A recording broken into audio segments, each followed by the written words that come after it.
later than the last time I was here. And we always have our town meetings in Fort Madison at this place. The courthouse doesn't want us to come there. I don't know why. And we have a lot of media, I see. I've been doing this for 45 years, and I haven't had this much media at most of my meetings, so I'm really thrilled that you're paying attention to it. I had 396 county meetings during the 4 years of the Biden administration, and none of you showed up. But, I'm glad you're showing up now.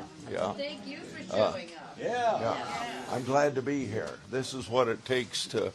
This is the best way to get your opinions, because I can see you and you can see me. But, you know, I only see a few thousand people a year face to face. So I rely an awful lot on email and postal mail and telephone calls. And if you communicate with me that way, you should expect an answer.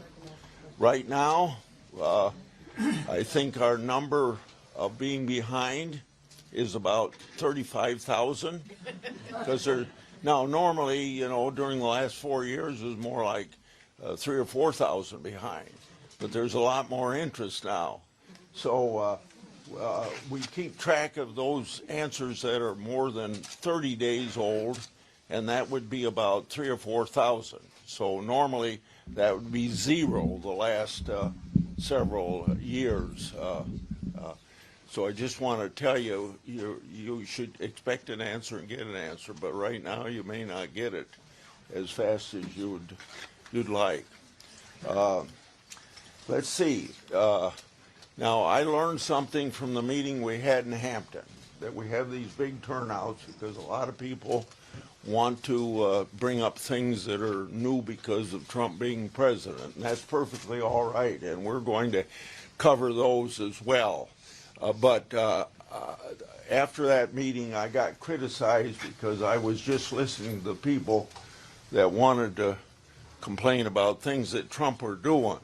So I'm got a list of things here that I'm not going to speak about unless anybody wants to ask about it. But because I was criticized before, I want to go down this list, and if anybody's got a question like about the Farm Bill, raise your hand, or prescription drugs or tax bill, and then when we're through this list, I'll open it up for questions from anybody. So has anybody come to talk about the Farm Bill?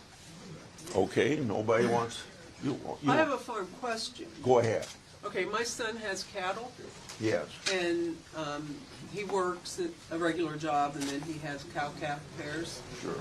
And so I just wonder how the tariffs will affect someone like him.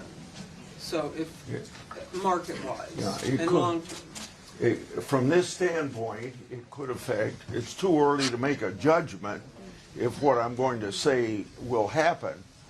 But for instance, one benefit might be from the fact that Australia today doesn't take our beef. So if Australia is one of those 100 countries that have come to Washington now to negotiate because Trump put the tariffs on, and we can get our beef into Australia, that would be to his benefit.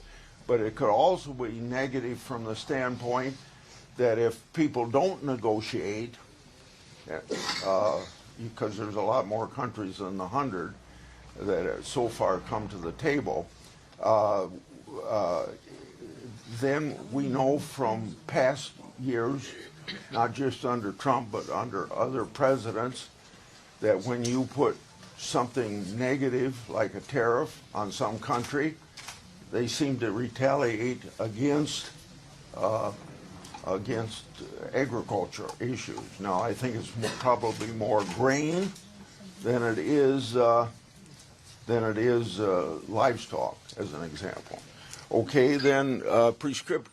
Go ahead. Well, I have a line question from a colleague in Fairfield. It says, Senator Grassley, thank you for co-sponsoring the Trade with You Act of 2025, which would restore congressional oversight of President Trump's tariffs. Given the uncertain fate of that bill in the House, What additional measures are you taking to protect your constituents and other Americans from the risks of inflation and recession likely to result from President Trump's tariffs and from his lack of consistency, which undermines agriculture and business planning? Excellent. Okay. First of all, since you ask a question about my bill, Yes. it's prospective, not retroactive. And the reason it's raised now is if I'd raised this bill a year or two ago when nobody was talking about tariffs, who would care what Grassley wants to do about recapturing the constitutional power of Congress to regulate interstate and foreign commerce? And but now Trump has raised the issue of tariffs. It gives me a chance to make up for the mistakes that were done in 63 and 74. And remember, from 1954 until 1981, Democrats controlled both houses of Congress for all those years. And they passed tariff bills in 63 and 74 that basically gave away Congress's power to regulate interstate and foreign commerce to a president, whoever he is. And both Republicans and Democrats have exercised some of that power. So this is my attempt to recapture that power for the Congress of the United States, where it shouldn't have been given up in the first place. Now, okay.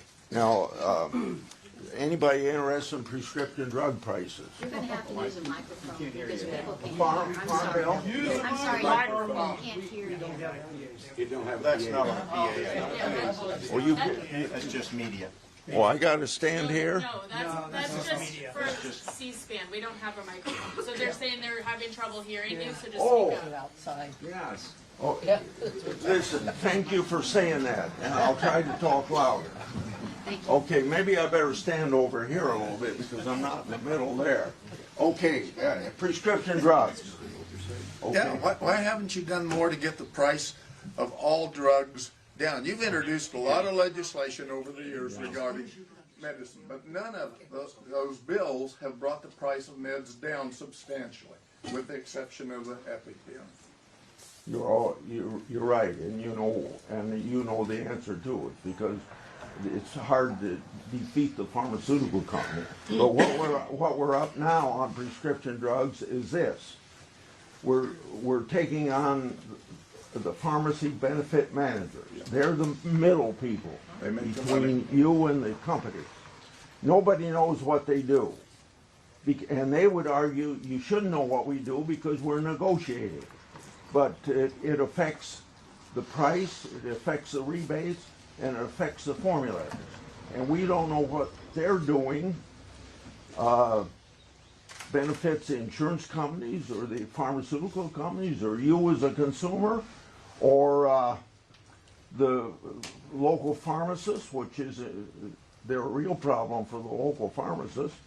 And then themselves, the PBMs benefit from it. And three big companies have 85% of all of it, and some of them are controlled by insurance companies. And you got,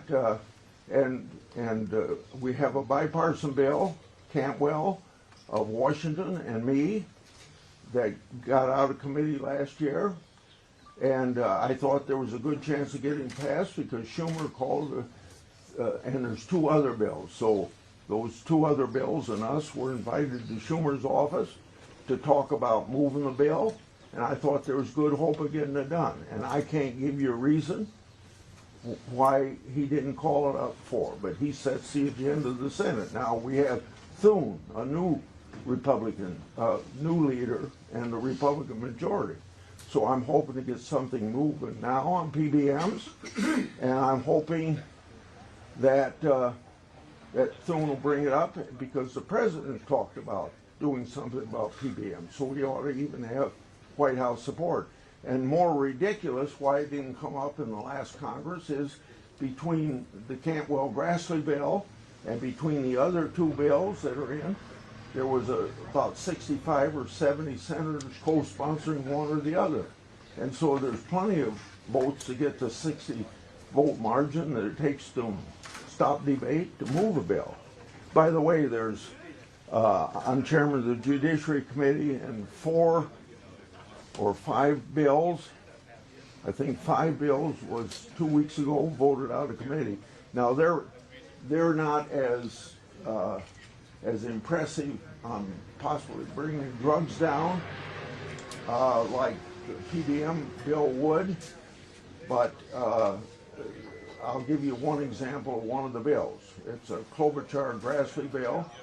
It's called pay for delay. So let's say you were taking Eliquis, your life, for the heart and blood pressure, stuff like that. Okay, the patent runs out on 2022. They make a deal with the generic company. They pay the generic company to keep the drug off of the market until 2028. So you're paying the same high price you paid during the 12 years of patent protection. Just as one example. I'm aware of that, you're right. Okay. Let's tax. Anybody interested in tax? Well, I'm going to call on everybody, but I'm going to go through this list of people that were complaining to me in Hampton. You didn't discuss any of these things. Anything interested in the tax bill? Yes, the tax bill. You're talking about the Senate budget resolution and reconciliation, is that what you're referring to? But before you ask your question, let me explain that the budget just passed last week, and then the budget does not go to the president. That's just an internal congressional document that sets the stage for what you're going to ask me about. Right, I mean, it sets amounts that each committee is supposed to cut or budget, am I correct? Yeah, now if you're like a House member and you look at the Senate and we only have $1 billion for each committee, that doesn't mean we aren't going to cut more than $1 billion, but we just want to leave maximum leeway to the committee to decide how they're going to spend it. So go ahead with your question. The resolution basically supports, that you supported, extends and expands the tax cuts from the 2017 tax bill, and to extend those cuts, which largely go to the top 5% or so of people. They get something like 50% of the benefits from that tax bill. The resolution allows deficits to increase by $1.5 trillion under the Finance Committee's calculations, but that doesn't account for $4 trillion in costs of extending the tax cuts, bringing the actual cost around $5.3 billion. The bipartisan policy center, trillion, 5.3 trillion over 10 years, and this is from the bipartisan policy center. And meanwhile, like the House resolution, the Senate resolution calls for $880 billion in cuts over 10 years from the Energy and Commerce Committee, which includes Medicare and Medicaid. And it also orders the Agriculture Committee to cut $230 billion, among cuts from other committees, while increasing funds and for defense and other areas. And yet, after all those cuts, we still end up with trillions in deficits. How is this fiscally responsible, Senator, to extend these tax cuts when they're raising deficits and resulting in cuts to services that people need, and giving benefits to the top 5% or so of taxpayers? Okay. Well, first of all, the last two items you mentioned are in the House part of it, not the Senate part of it. So I'm not going. You'll have to talk to your Congress people about that. But I can answer the tax part of it very easily, because if the way the 2017 tax bill was passed, it was passed under this process of reconciliation, and you can't pass a tax bill, either increase or decrease, for more than 10 years unless you get 60 votes to do it. So we only had 51 or 52 votes in 2017. So it sunsets. It could go for 2 more years, but we sunset it December 31st, 2025. So here's what's going to happen if we don't continue that tax policy into the future. You're going to have the biggest tax increase in the history of the country without even a vote of Congress. because it sunsets, and so you just automatically go back to the tax levels prior to 2017. We can't let that happen because it would be the biggest tax increase on the middle class in the history of America, and it wouldn't give any more benefits to anybody than what they had in the 2017 tax bill. So it's very important that we keep the tax level where it is, which has been historically about 17% of all the gross national product of this country, coming to the Congress of the United States at about 17 to 18% of all the activity, economic activity in this country. So it keeps a tax policy that we've had in place for decades. Okay, now the next one would be. What do you mean? The next It's the one same would. tax policy we've The had next for one would be border security. He asked a question. Can I ask you a quick question? I understand holding that tax at what you're saying, but why aren't we doing more to make the billionaires pay more? Yeah.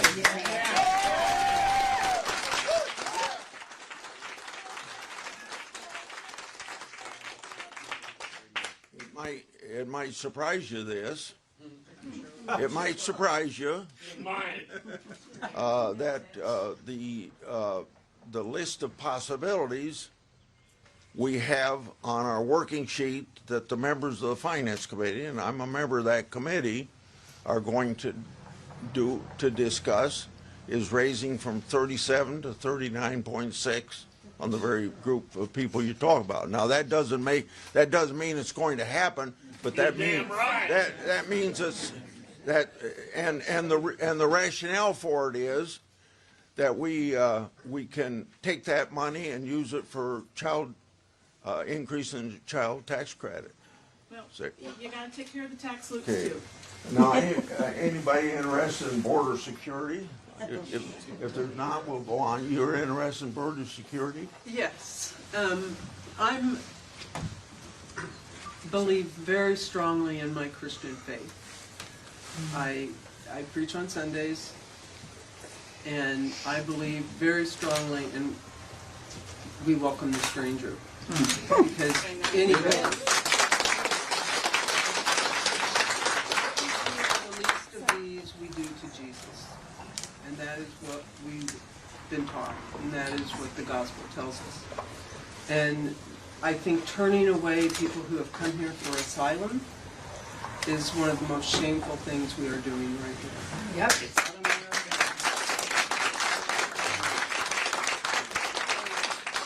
I just want to know, for you as a senator, as my elected senator, is there anything you can do so that we can follow international law better, follow our, just the ideals of our country, to be a place of hope for others, where they can come when they are searching for a home because they have no place else to go. Take down the Statue of Liberty. Everything that we can do legally under our laws, we can. We welcome refugees. That's the legal status. Senator Well, here, Grassley, we're not right just a now. minute until it's quiet so I can hear you. So, Senator Grassley, right now we're not.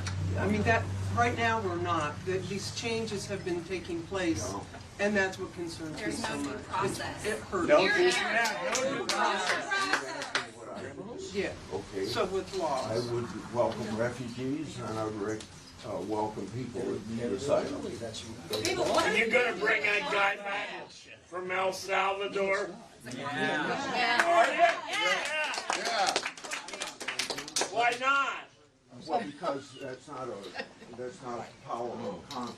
Supreme Court said to bring him back. Judges are, Yeah. and the president is upholding the Constitution. He's defined the You're on the Constitution. Judiciary Committee. Trump don't care. If I get an order to pay a ticket for $1,200 and I just say no, does that stand up? Because he's got an order from the Supreme Court and he's just said no. Yeah. He just said, screw it. I'll be able to answer your question. You ignored my letter. Guatemala, mine too, or El Salvador is an independent country. The president Speak up, please. We can't hear you. The president of that country is not subject to our U.S. Supreme Court. Let them bring him back. Let them bring him back. I'm pissed. We're paying them to keep them down there. We don't have to pay them. Why are we paying them the housing so we don't have control? The next subject here. Excuse me, Senator. Senator, excuse me, on that same subject. Hey. Excuse me, Senator Grassley, on that same subject. The Constitution, the framers of the Constitution, said that every person, not citizen, every person within the jurisdiction of the United States has due process.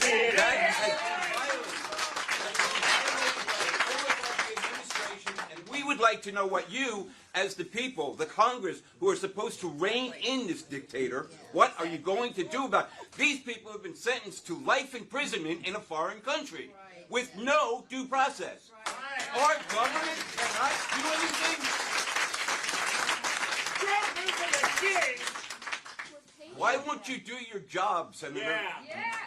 Get it fine. Obey the Supreme Court. Trump's not obeying the Supreme Court. He just ignores them. Yeah, screw it. He's been doing it like I'd be okay with that. Roll Let him around, answer, allowing it to please. happen. Let the senator answer. What is a constitutional crisis? What does that consist of? A constitutional crisis exists when you have a president who ignores the Supreme Court. You have a Congress who fails to rein in a third branch of our government. That's right. Who is now violating our Constitution. You took an oath. I do solemnly swear or affirm. Do you remember that, sir? Yes, sir. That I will support and defend the Constitution of the United States against all enemies, foreign and domestic. That I will bear true faith and allegiance to the same. That I take this obligation freely without any mental reservation or purpose of evasion. And that I will well and faithfully discharge the duties of office of which I am about to enter, so help me God. Sir, will you act upon your oath? Yeah, I thought that I was, when I answered, I'll wait till the clapping's done.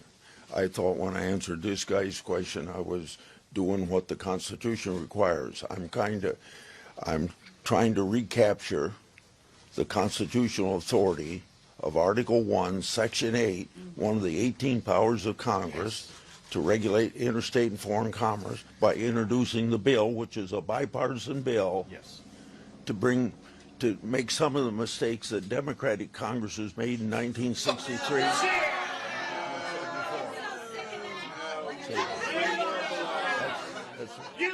Congress as a whole. That's what I'm doing. Congress as a whole, Yeah. bipartisan, has the power to act, to bring Can you wait till they be quiet?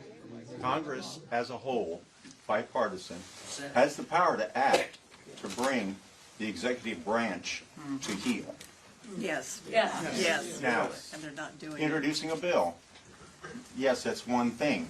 But as a whole, the power of Congress to bring that executive branch to heel when they are behaving the way we're seeing, that power exists within you and your other members of Congress. Do you speak to your other persons in the House of Representatives of your party? Do you communicate with them often? Do you discuss any of this with them? Do you hold any concern that Congress will be the next branch that Trump comes for because he is coming for the judicial? The only tool that you know the Constitution gives Congress to do in regard to disciplining the executive branch is impeachment. And you missed that opportunity in his first administration. You had two opportunities for that. That was probably one of the only reasons we're having this situation now. And what he's done with the stock market is done an impeachable offense. Maybe it's towards the next election. The House initiates impeachment. Yeah. Would you remember what I started with? I said that the way I conducted the meeting in Hampton, I was chastised before because I didn't allow anything other than people to complain about Trump. So I'm going to go through this list and then we'll go back. Damn right. Is anybody is anybody interested? Let's get through this. Let's get through this. Is anybody interested in rural health care? Yes, we have none in Keokuk. This, Who are you quoting that's interested? so this comes from a fellow named Randy Dillon, who is a senior tax partner at KPMG, who happened to be the tax preparer for both President Biden and Bob Dole. He asks, This is about rural health care. Yeah, yes. 21% of Iowans are on Medicaid. And our rural hospital in Jefferson County Health Center derives 14% of its patient revenue from Medicaid. Will you vote for a reconciliation bill that damages the health of Iowans and makes health care less accessible? 21% of Iowans is roughly 700,000 individuals, 250,000 children in the CHIPS program, and more than 300,000 Iowans receive SNAP benefits. My conversations with the head of our hospital through a meeting that we had with our representatives, rural hospitals are closing now under the current funding situation, with hundreds of billions of dollars leaving these programs that support local hospitals, support 21% of your constituents. I find that unconscionable, particularly with regards to Elon Musk was asked how much savings, quote unquote, if you can believe him, have you found? 125 billion. The sources that I read say that the reduction in staff at the IRS and the knock-on effects of that are likely to cost the Treasury $500 billion of revenue coming in. So whatever the policy is, if people aren't honest with their tax returns because they know for darn sure they're not going to get audited, it's incomprehensible to a lot of us. And one of the reasons I think why you're feeling this either quality of anger or strong feelings is that we feel like much of what's happening simply does not make any logical sense. And we appreciate what you're doing, everything you can do, but I think we want you to do more. We want you to stand up more for all of us.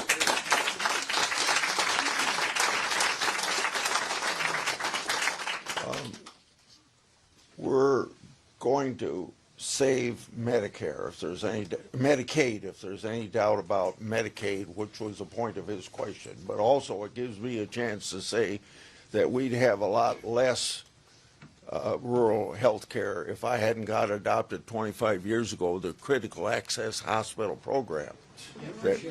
Okay. Now, any questions on veterans? Any questions on? Yes. Where's the vet? Back here, I have a question on Go ahead. the health care. Okay, I was really sad to hear that it's going to take, 2 years for you to get my email and what I sent you. Darn it. What'd you say, about a year for something, for people to... Would you say that? Would you start over again? I'm sorry. I have let me back up. About 2 days ago, I sent you a short email, but I put 3 attachments with it. I write for an online site. My 3 were managed health care, and then care facilities, not anymore, and then the fiasco of the health insurance industry. And there is so much fraud and abuse in there that I had to write those things. So there's a lot of things that are going on in this part of the state even. And if they're going on here, I know they're going on to other places in care facilities. because I know people that work there, and I've done that kind of work myself. One gentleman, I called him gentleman, picked a lady up that had tried to get out of bed. She'd fallen. He picks her up and slams her in the bed, and he says, "Stay there." My goodness. And did he get fired for that, or even say, oh no, they wrote a glowing report on him when he went to another facility, because that's what they do. They just pass him around. Instead, maybe she doesn't have family that can help her, can come in there and talk to her. She can't say to somebody that she's being mistreated, abused. So we've got to find a way. I know you care about that. I follow you closely in what you do. But is there anything that Congress can do about this? About all the states? Sure. Some of the things that you have brought up, I brought up in my open hearings that we've had before the committee on that very subject. And we have federal laws guaranteeing quality care. It's administered by the 50 states separately. The federal government can step in and chastise the states if they aren't doing a good job of it.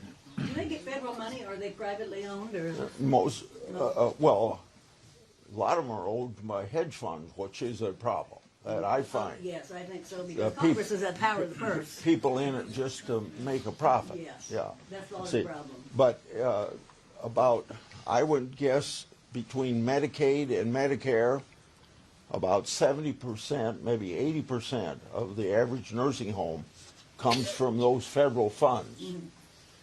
So that could be one thing you could do. well, that's the lever for the laws that are on the books were passed during the Clinton administration. So it's just a case of Republican, Democrat presidents since then, and their Secretary of HHS enforcing the law. Exactly, that's the problem, because at one of these facilities, my daughter was taking her clinicals as a nurse. She fixed this woman's arm up, cleaned the wound, wrote her name and the time and date on the wound, on the bandage. When she came back, it was still there, a month later. So she called the woman's son and the EMTs to come and get her, because she was out of it. And so they took her to Iowa City, where they amputated her arm, and then she died later. That was a $2 million lawsuit. So did they fire the director? No, not at all. They didn't fire her until she came in drunk one night because somebody didn't show up. Yeah. Where's the law in all this? Senator Grassley, I would like to ask about the cuts in SNAP benefits on the Farm Bill. You start over again. Yes. Senator Grassley, I would like to ask about any reduction in SNAP benefits that are going to be attached to the Farm Bill. I've heard there's been talk about them going back to pre-pandemic levels. I'd also like to know if you're planning on protecting the expansion of Medicaid benefits for Iowans under the ACA, the vouchers. If your answer is that possible, that could happen, the answer is yes, because it's one of the things that's listed on the agenda as a possibility of saving money, but there's no certainty at this point that that's what's going to happen, and it's going to be part of the Farm Bill, and we haven't even started on the Farm Bill yet. I think she was asking if you are going to stand up for it. Are you going to support the cuts to the SNAP? Would you consider having, for able-bodied people, having work requirements? Sir, I work at a grocery store. I'm asking you, would you give me your opinion on a question I have that'd be important for me to hear your opinion? Would you consider a work requirement for able-bodied people 30 to 59 years old to be, and that would save money? Would you consider that No, wrong? that sounds like waste, fraud, and abuse. Okay, That well, then sounds like waste for sure. I'm glad to hear that. They said it was going to cost more to oversee that program. Are you going to increase health care for so they can afford to go to work? Okay, the next thing here is national security. Anybody? No, I've called on you and I've got questions. There's one thing I think that you could do without having to introduce a bill or do anything else is to stand up for the people in this country. Yes. We've all paid into our Social Security. Yes. Our employers paid into it. We paid into Medicare. Stop the use of the word entitlement. Yes. That would be one step that if you just use the right language, this is not an entitlement. We're not getting this because we exist. We're getting it because of the faith we put in the country, the Treasury, every legislator, that we would pay into our Social Security. We would have it when we retired. We paid into Medicare. All of our employers and self-employed people paid double. They paid the employer part. So farmers, anybody who did this. So stop the use of the word entitlement because it's insulting to all of us. Earned benefit. Every single person elected to Congress should stop the use of that word and insist that it not be used. It's an earned And benefit. when somebody 30 years old to 59 has to prove that they're working, that they're worth the benefits they get, but we can't talk about taxing the ultra rich because we might be losing money on somebody that's getting food stamps in a town like this. Where are they going to work? How are they going to prove You got to have jobs. that they have a job and the transportation to go get those jobs? So I mean, Childcare. I think the general population is sick and tired of hearing about the tax cuts for the wealthy, the ultra wealthy, the uber rich, whatever you want to call them. When you start nitpicking about whether some single mom or single dad or somebody with somebody in prison is getting $70 too much food stamps, it doesn't even buy you anything at the grocery store.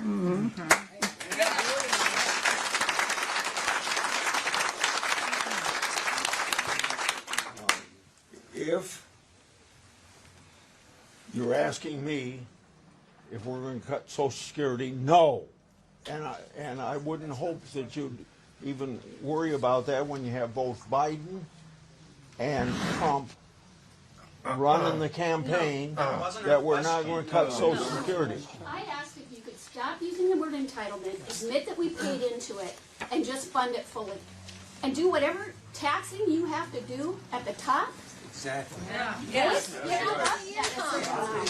Why should somebody reach 200,000, 250,000 a year and say, I don't have to pay Social Security taxes on that anymore, when I have to pay it for every dime I ever earned because I never earned over that amount? Okay. So fund Social Security.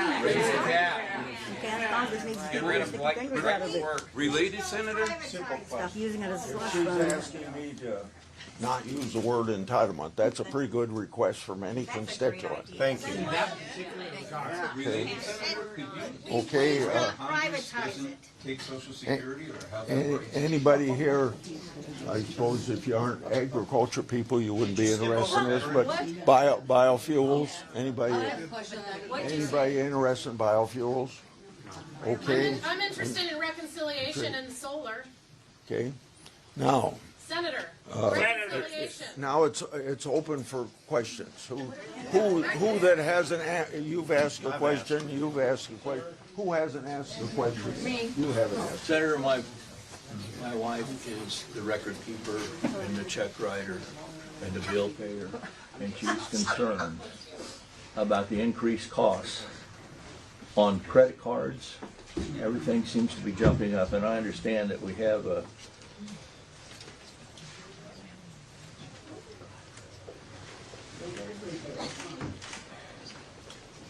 something coming up that has to do with that, the overcharging on credit cards and bill paying and that sort of thing. Overdraft. Overdraft fees. I'm not sure I can answer your question because I'm not on the banking committee. Okay. But there is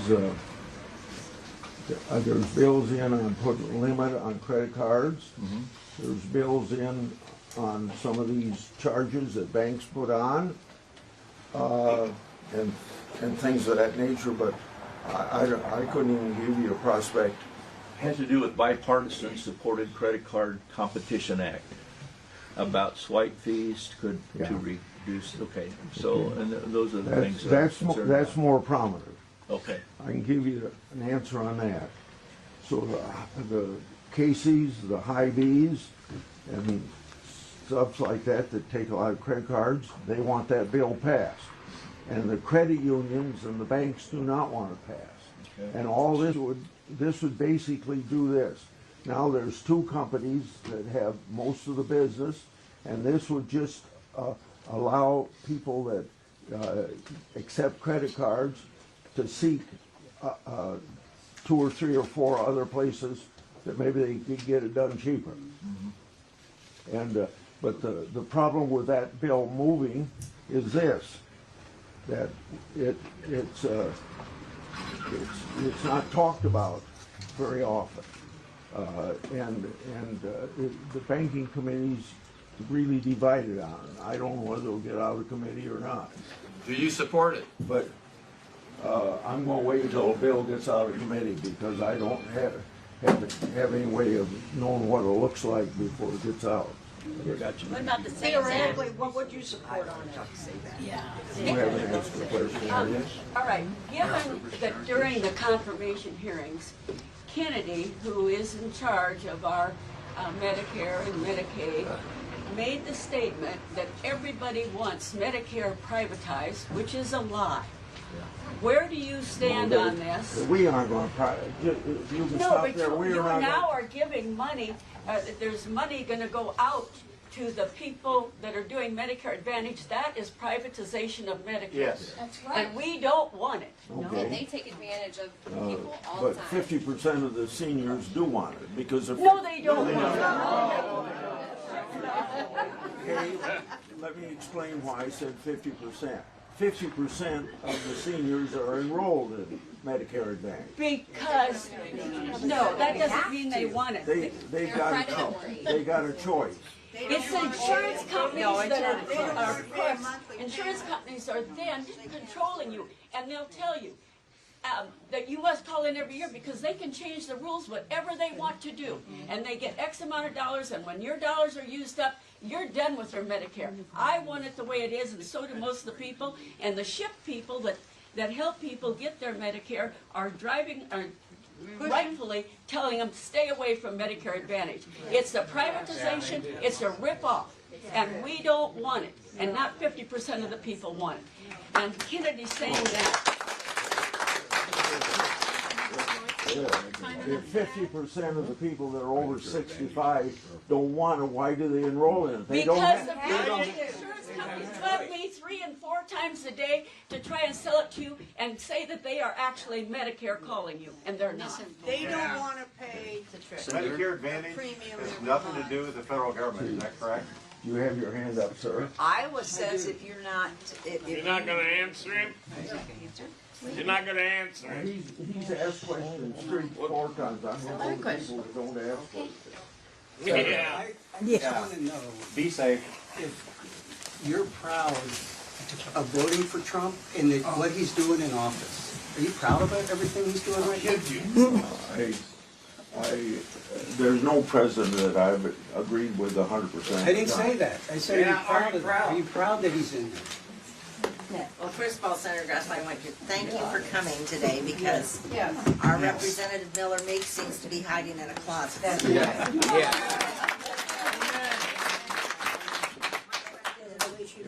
have concerns about Gun law. I have a concern about the veterans and the cuts that they are proposing to do, one of which is de-staffing the crisis hotline for veterans. 18 veterans commit suicide every single day in this country. My husband is a veteran. He has been exposed to Agent Orange, and his health is very poor because of that. And he has actually said out loud he wished he could die at times, and he has had to go through PTSD counseling I cannot tell you how many times. So I do not understand how the Republican Party can say we're support our veterans when they are going to do something like cut the crisis hotline. That is unacceptable. That is just, it's unbelievable to even think that they would do that. This is something that veterans rely on. They are cutting staff, and a lot of that staff that is being cut is PTSD counselors. So my question is, what is your plan to assure that the veteran hotline remains staffed adequately and that veterans are supported rather than harmed by Republican legislation. When Congressman Boswell was in Congress from Southwest Iowa, and this would go back to about 2008 or 9, I believe, he and I sponsored the first 800 number for veterans to call, and the reason we did it was because of the person in Grundy Center, Iowa, that committed suicide in front of his mother in the kitchen, and we named the bill after that veteran, as an example. So that ought to tell you that I'm for maintaining. But what are you going to do about that with, as far as, you know, proposing legislation or talking to the other members of Congress or the president and saying this is wrong, these cuts are wrong, we have to support our veterans, they need more help rather than, they want to cut 83,000 employees. Yeah. And they cut in the first 5 weeks of Trump when he fired all those federal employees, 6,000 of those employees that were fired were veterans. And a lot of the veterans, many veterans are the ones that manage those hotline calls. And so are they getting fired too? Who's going to answer these calls? These men and women serve our country. They put their lives on the line. I have a question in reference to this. I hope I answered your question by saying it. We appreciate your support, but we want to know what you can do to stop this legislation. I can do everything you suggested in your question. Yeah, next Senator. Hey, talk about the SAVE I Act. do have a question. Yes. Go ahead. I was going to ask about the SAVE Act. Yeah. What's your opinion, and do you support it or you're against it? Which one? The SAVE Act? Well, first explain it. Where it won't allow me to vote. I'll have to go get a passport because my birth name is not my current name, last name. You have not heard of that? Yes, I have heard of it, and every lawyer I've talked to that's been involved with that legislation says it'd be ridiculous to think that you can't, that the women can't vote. Obviously, I would want you to be able to vote, and before the bill passes the United States Senate, we'll guarantee you that that's not part of it. I don't expect this bill to come up in the United States Senate because it's going to require 60 votes to bring it up, but if it does come up, I would see that my wife would be able to vote just like you want to vote. And it passed in the House, though. It did pass. It passed. It already passed in the By House. 216 to 230. Senator, I have one other question. Can I finish my... I'm a rarity here. I'm a happy Republican. I want to thank you personally for something you did for my father. My father was a World War II veteran from the Navy, and he was a Korean War decorated Marine veteran. And about 20 years ago, he had shrapnel still in his knee, and it was causing him trouble. He wanted to get surgery, and the Veterans Administration wouldn't give him coverage. We applied and applied and applied and applied, and we couldn't get it. So I contacted your office, and they told me that you would look into the matter personally, and I got a letter back saying that you had looked into the matter personally and that my father would be covered. And we've had the greatest benefits for the last 20 years that a person could ask for. He got all the coverage he needed, got everything, ramps, the equipment for handles, and he passed away 3 weeks ago at 97. And I want you to know he was a strong supporter of you, and he lived long enough to vote for you again. So.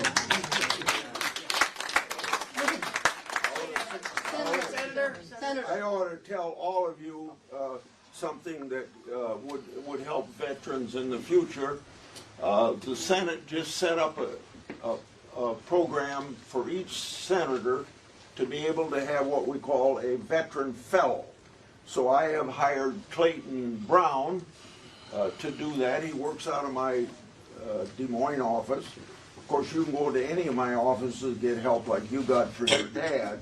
But This guy is concentrating just on veterans issues. So if you know somebody that needs some help. Well, veterans need the hospitals now to be staffed. If you, Brown.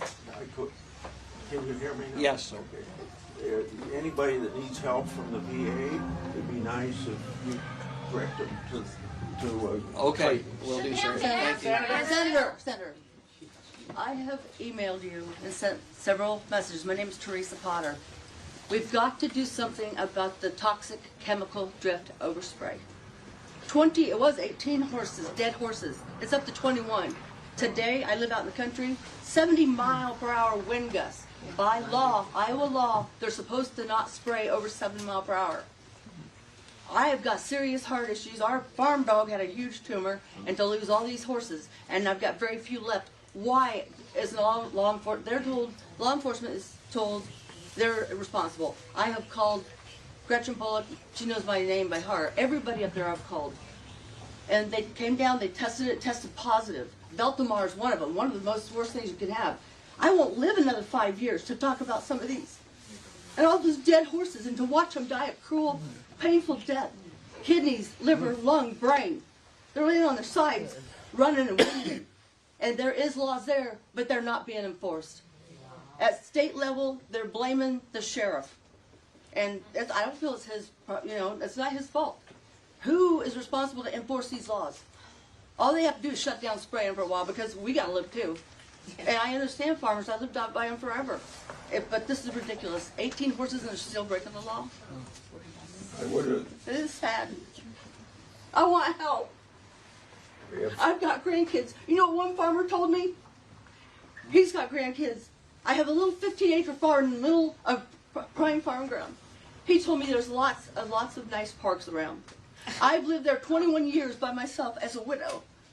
And I want my grandkids to play where I've worked my tail off and had some of the finest horses that you've ever seen. 5 are world record miniature horses. And they still won't obey the law. And I can't get anybody to enforce the law. I called the governor's office. I get thrown in jail. Now, Grandma, I have an autistic grandson that day. If that wasn't fun, I'm tired of my rights being I have no civil rights.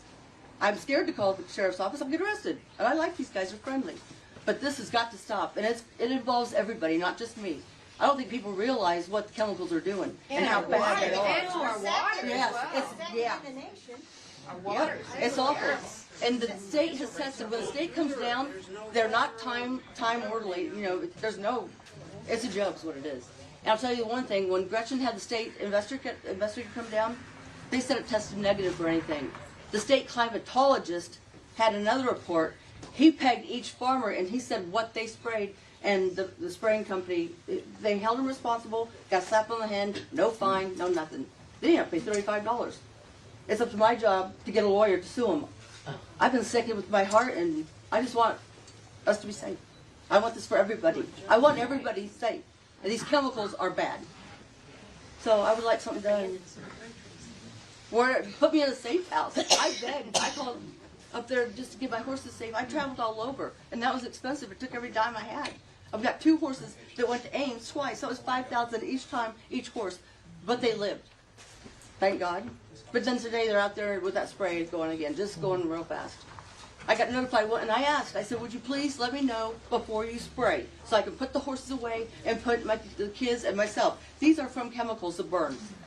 One little horse lost his eye. It shriveled up from those chemicals. And he's still alive, but I don't know, I just would like something done. I've had horses my entire life. I don't want to have to get rid of them. You shouldn't have to. I shouldn't have to. And I shouldn't have to go to a public park when I have a nice little farm myself. I work too hard to have it. So I don't know what to do. I'm going to say one thing. This wouldn't happen to a man. And I can't do it. The EPA just needs to do its job.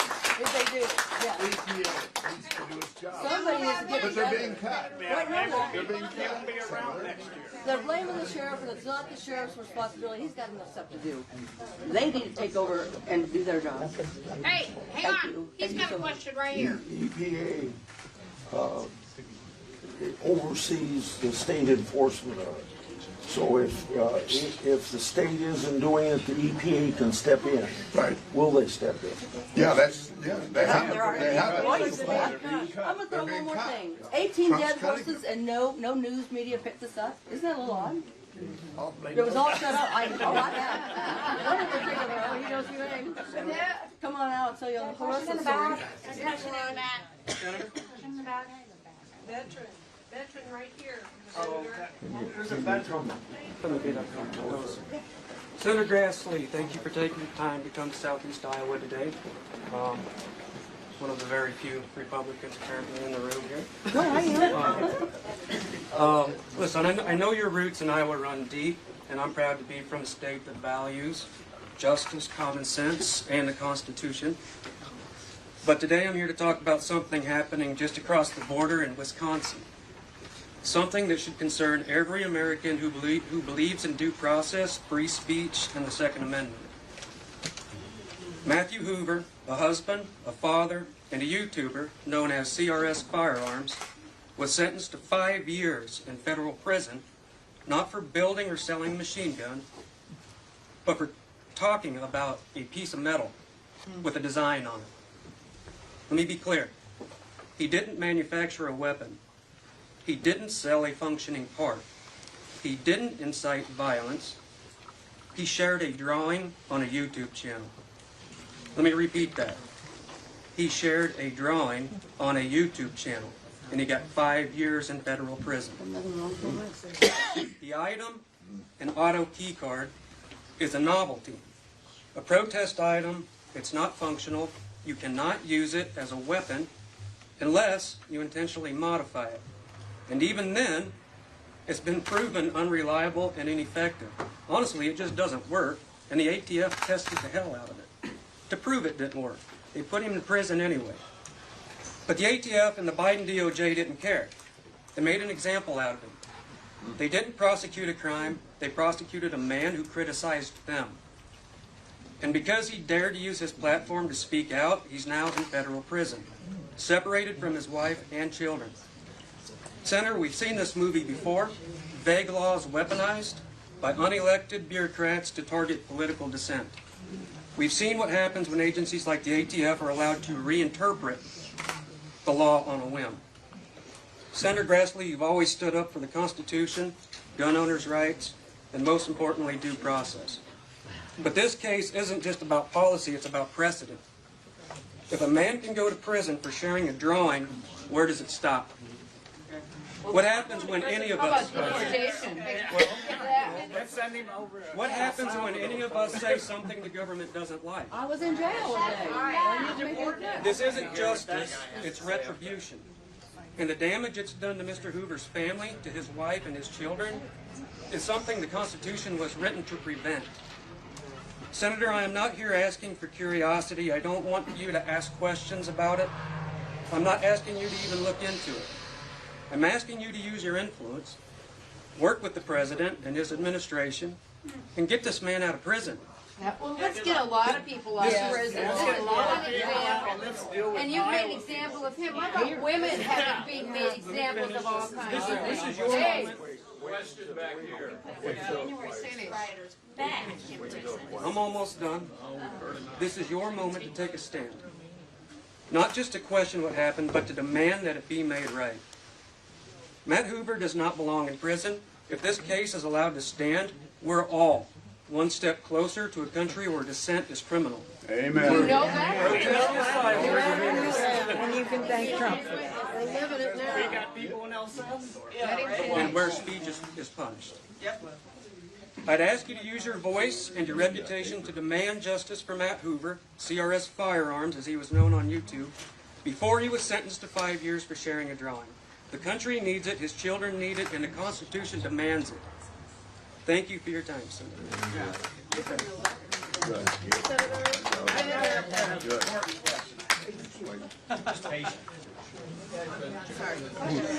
Senator, you've got time for one more quick question. Answer in the back. Hey, answer in the back. Answer in the back.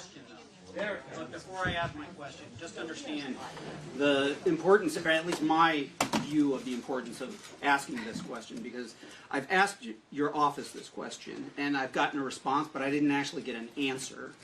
I went to your last town hall, but I only showed up an hour early, and the venue didn't have enough people. I drove 2.5 hours to get there and didn't get in. And I also understand, I took a day of leave that day because you don't have town halls during times when people are at home. You have them when we're at work, during the work week. And I had to take leave today in order to get the answer, or at least pose the question to you. So that to me is my criticism of your venues that you choose, because you choose small venues like this. And I do thank you for actually having a town hall. Don't misunderstand it. But I do criticize your venues and your choice of time. Because to me, you have them during the day when either A, you get people that are unemployed, or B, people that are retired. People with day jobs, maybe people that work the night shift. But my question is in reference to this, sir, is understand I'm a U.S. Army retired officer. And I retired in 2017. And I started working at the VA. And this year, after the inauguration, thus far, I've seen our president. He's put forth executive orders. The first one being, I telework. And without reason or cause, he abolished all teleworking. That adds either a half an hour or an hour, because I work in Iowa City at the VA hospital. That hour adds an hour to my day going, because driving there takes a half an hour because I live a half an hour away, and then another half an hour to take a bus to get to the hospital, because if you've ever been to Iowa City, I went to the University of Iowa and graduated. It takes a half an hour to get from your parking place to the location where you're either working or if you're taking classes. And that would add 2 hours every day for me. I would work 4 days every week, Monday, Tuesday, Wednesday, and Thursday at home, and I would work in the hospital Friday. So now, because no reason that I know of other than your fellow Iowa senator who pushed the narrative that the people that work for the government are lazy and are sucking the tax dollars from the American people, and it pisses me off as a veteran and as an employee of the VA at the hospital there. But after that, we got an email from OPM, the Office of Professional Management, or whatever it calls it. We got an email very similar to the email that Musk sent Twitter, the fork in the road. And it said, you can resign now and get paid till September, or you can just keep working, but we can't guarantee your job here. And that went out to every single federal employee in the executive branch. I know it went out to some of the judicial branch people, but it didn't apply because they don't fall underneath it. And how many staffers do you have here? I'm sure they didn't get it because they're not in the executive branch. But all of us, GS and wage grade employees that work in the federal government, we got that. So I could have resigned. I didn't see a lot of intelligence being put into that, because basically we did have people resign because some of them were probationary employees. And the probationary employees, if you remember, were the first ones to get fired for cause. But it was done illegally. And they got fired. One of my fellow workers, she resigned so she could get paid till September, which doesn't make sense to me. How are you being efficient, when you're letting all these people go home and they don't work? They stay on the books, so we can't hire anybody to replace them. And there's a hiring freeze, so we can't hire anybody for 90 days after that. But also after that, they did fire the probationary employees, which I found to be very troubling, because as my understanding, it's illegal because they fired them for cause. The AFGE, the American Federation of Government Employees, the union for the employees at the hospital here at the VA in Iowa City, they took them to court and they won. But shortly after that win, they had to hire those people back, is my understanding, because even at the hospital here, they got fired. They got let go, which decreased the staffing there. And as a veteran, it pissed me off. But after that, the president put out an executive order nullifying the the collective bargaining agreement, basically the contract that the federal workers have protecting them from being summarily fired for no reason whatsoever, which I find, to me, I'm like, you just dissolved my protections as a federal employee, and you're dissolving it for all the people that are working at the VA hospital there. I'm a veteran. I go there for medical service. I find it highly suspect, and I believe it's illegal. But I haven't heard anything from any of my senators, my 2 senators, and any of the House reps, the 4 that are here in Iowa, the one that works for me, because I've asked all their offices, both you, Ernst, and Miller Meeks, and heard nothing from them. I understand impeachment, but impeachment not just of the president and power of the purse is one of the other things that Congress can do. But you don't have to impeach the president. You can impeach others. You can impeach any of the people within the cabinet, is my understanding. Maybe I haven't read the Constitution as much as you have, and maybe I don't understand it because I don't speak the old stuff. But when you have a president who puts an executive order and somebody removes my working privileges as a labor union employee, and he does it under the auspice of national security, because when you read the executive order, it says national security. And I mean, I'm just a retired major from the U.S. Army with a master's in Homeland Security. I don't think my job as a clerk in the business office of the VA constitutes something that needs to not have protections as a labor person because of national security. I used to work in a vault, but maybe I don't understand it. I'm not the president. But my question to you is, what do you think is, because I see it as illegal, and I see my representatives, the people that are paid to represent all of these people, because Iowa, as a senator, the majority of people here are not registered Democrats. The majority is not registered Republicans. The majority is not registered anything else. They're Iowans, and your job is to represent all of them. And I'm getting sick and tired of it. Because, like I said, to me, I'm like, I hear calm zero, as they say in the military, or nothing from any of them. They're willing to let him do it, whatever he wants, as POTUS. But some of the things he's doing are illegal. Yes. They're illegal. In the past, I try to make myself understanding of what's going on, and I engage with the politicians that are elected to represent me. I don't want the job, but I do engage with them because, to me, they need to be held accountable. And right now, I don't see them being held accountable because they seem to represent the party more and the president. And the way our system of government, as the Constitution says, there's 3 branches of government: judicial, legislative, and executive branch. And your job is not to make sure he gets everything in his agenda done, whether or not he's a Republican or he's a Democrat. Your job is to represent every Iowan in here. If they're not Iowans, I don't know about that. But do your job. And I say that my question was basically, what are you going to do about it? Because I find it to be illegal, an illegal executive order. And I've heard people say, well, that's for the courts to decide. The problem being, though, is that he fired people. That didn't work, so he got rid of the collective bargaining agreement that protected those people that he fired. So now where's my course of action? If he gets rid of the union, which is the group that took him to court. I don't have a lot of money. I can't take him to court if I lose my job because he wants to fire me for cause, even if I don't have cause. So what are you doing about it? That's my question. I know it took a long time and we're past our time here, and I apologize, but I took the whole day off.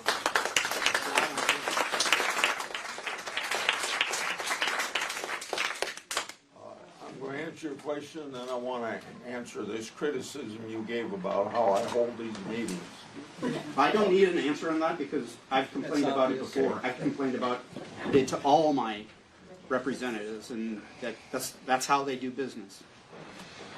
The courts are the arbiter in this, and some of them have stood against the president, and some of them have stood with the president. But in one case that you brought up about the probationary, the Supreme Court made a decision that he had the constitutional authority or the power to do that under the law or under the Constitution. He has the power to do that, sir, but what the courts didn't address is the fact that let me... can I rebut, though? Let me... What they didn't address is that he fired them for cause, which it was not true. Okay. For 45 years, I've been doing my town meetings, county meetings this way. Some open town meetings like this. Last year, there were 33 of the counties had open town meetings. I went to about 10 high schools because kids under 18 years of age never come to a meeting like this. For the people that work, I go to either businesses or factories, and in the factories, if they'll shut down their assembly line and let people gather around me on the floor, I have a Q&A with those employees. I go to 2 or 3 hospitals a year for the reason that hospital people can't come. And I've been doing it this way for 45 years, and over the course of going to high schools, open town meetings, yesterday there was a Farm Bureau county had me in for their members, and hospitals and all those things. I hope I get a cross-section of the population. But if I don't get a cross-section of the population, when you add it to the emails I get, already in 3 months, we got more emails than all of last year, as an example. As an example. And that's the way we do it. Now, I thank all of you for coming. I'm on my next meeting up to Burlington.